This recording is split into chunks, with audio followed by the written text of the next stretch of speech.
জামাতের চেয়ে মিথ্যা বলার লোক গোটা দুনিয়ার মধ্যে দ্বিতীয় আছে বলে আমার মনে হয় না।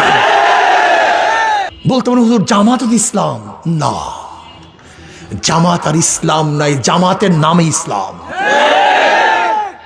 হাকিমউদ্দিন তুলে দিয়েছে।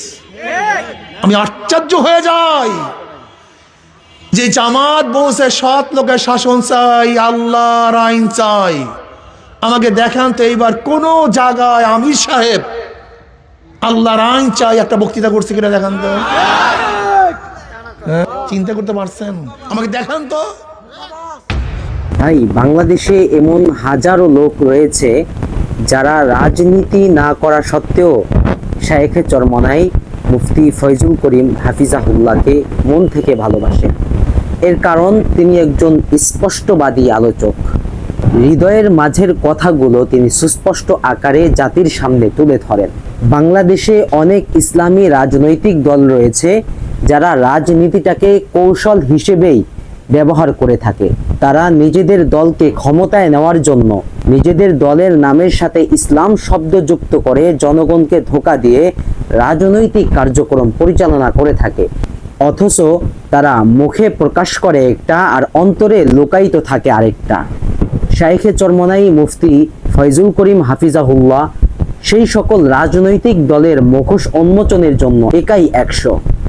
আসুন শুনে আসি জামায়াত ইসলামী সম্পর্কে মুফতি ফয়জুল করিম হাফিজাহুল্লাহ এর বক্তব্য।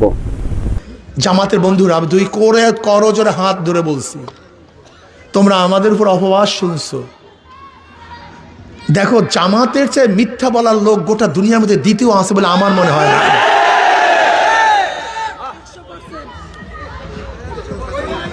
বলতে পার কেন? আচ্ছা বলো তো, যখন আমরা জোটে ছিলাম, নির্বাচনের জোটে ছিলাম, এখনো সিট ভাগ হয়। যখনই নমিনেশন পেপার সাবমিট করছে প্রত্যেক জায়গায় প্রত্যেক প্রার্থী বলছে আমরা পাইছি এখানে, প্রত্যেক জায়গায়, অথচ ভাগই হয়নি, তাহলে আমরা পাইছি।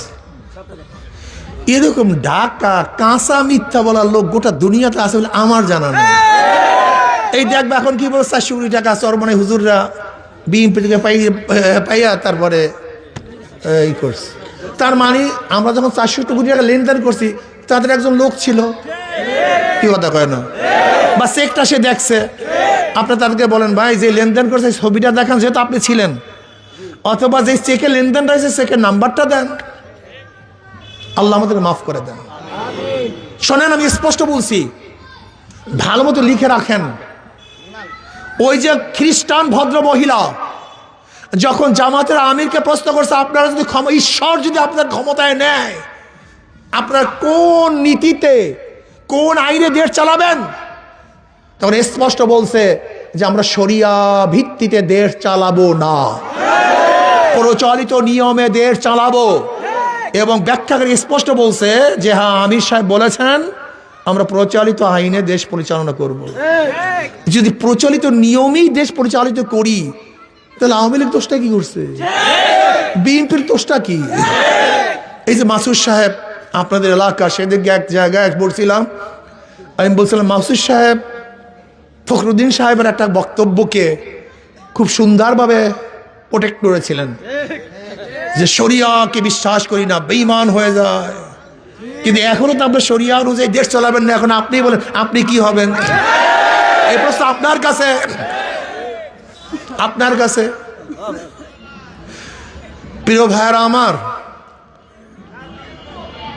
আমি বুঝি না জামাতের আমির সাহেব এক জায়গায় দেখলাম যে পুরুষ বন্ধুরা যান, মহিলা বন্ধুরা আসেন, আমরা বৈষম্য দূর করব। আচ্ছা আমাকে বলেন তো, মহিলা এবং পুরুষের মধ্যে বৈষম্য করছে কে? এই পর্দার বিধান কে করছে? এখন আমরা যদি বলি বৈষম্য দূর করবো, আসেন, ইমানের অবস্থা কি আমি জানি না। এই মুফতিয়ানি কেরাম আসেন, আপনার ফতুয়া দেবেন আমি জানি না, কিন্তু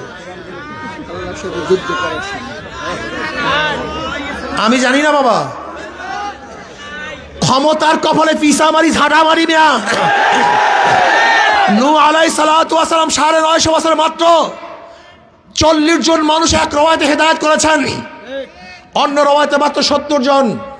কোন এক রওয়ায়াতে আছে 80 জন, তার নবুয়াতের কোনো কমতি হয় নাই।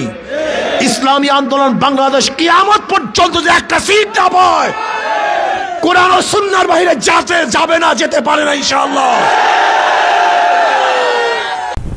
প্রিয় দর্শক, আসলে জামায়াতে ইসলামী যখন ইসলামের নাম ব্যবহার করে আল্লাহর বিধানকে বিকৃত করে মানুষের সামনে উপস্থাপন করবে, তখন বিএনপি, এনসিপি অথবা আওয়ামী লীগের মতো রাজনৈতিক দলগুলো তাদের সামনে ঢাল হয়ে দাঁড়াবে না। এর কারণ তারা ইসলামী রাজনীতি করে না। তারা নিজেরাই যখন রাজনৈতিক কার্যক্রম পরিচালনার ক্ষেত্রে ইসলামকে অনুসরণ করে না, কাজেই ধর্মীয় পদস্খলনের বিষয়গুলো অন্যান্য রাজনৈতিক দলেরা এভাবে সুস্পষ্ট আকারে তুলে ধরার সাহস পাবে না। এজন্য ধর্মকে ব্যবহার করে বাংলাদেশ জামায়াতে ইসলামী জনগণকে যেভাবে প্রতারিত করে যাচ্ছে, এজন্য সমমনা একটি ইসলামী দল তাদের জন্য ঢাল হয়ে দাঁড়ানো সময়ের উপযোগী সিদ্ধান্ত ছিল। ইসলামী রাজনৈতিক অঙ্গনে বিশুদ্ধভাবে মাথা উঁচু করে দাঁড়িয়ে সেই কাজটি করে দেখাচ্ছে ইসলামী আন্দোলন বাংলাদেশ। আর এজন্যই এই ইসলামী আন্দোলন বাংলাদেশ আজকে জামায়াতে ইসলামীর চোখের কাঁটা হয়ে দাঁড়িয়েছে। দেখবেন, বিনা দলিলে ইসলামী আন্দোলনকে আওয়ামী যুগেও আওয়ামী লীগের দালাল বানানো হয়েছে, আর এখন বিএনপি যুগেও বিনা দলিলে ইসলামী আন্দোলন বাংলাদেশকে বিএনপির দালাল বানানো হচ্ছে। অথচ বাংলাদেশ জামায়াতে ইসলামী যেই বিএনপির বিরোধিতা করে বিরোধী দলীয় নেতৃত্ব গ্রহণ করেছে, এক সময় সেই বিএনপির কাঁধে হাত রেখেই তারা সংসদে গিয়েছিল, আর এখন ইসলামী আন্দোলন বাংলাদেশকে বানিয়ে দিয়েছে সেই বিএনপির দালাল। আসলে যারা রাজনীতি করে না কিন্তু ইতিহাস জানে, তাদের চোখে সহজেই জামায়াতের এই কারসাজিগুলো ধরা পড়ে যায়।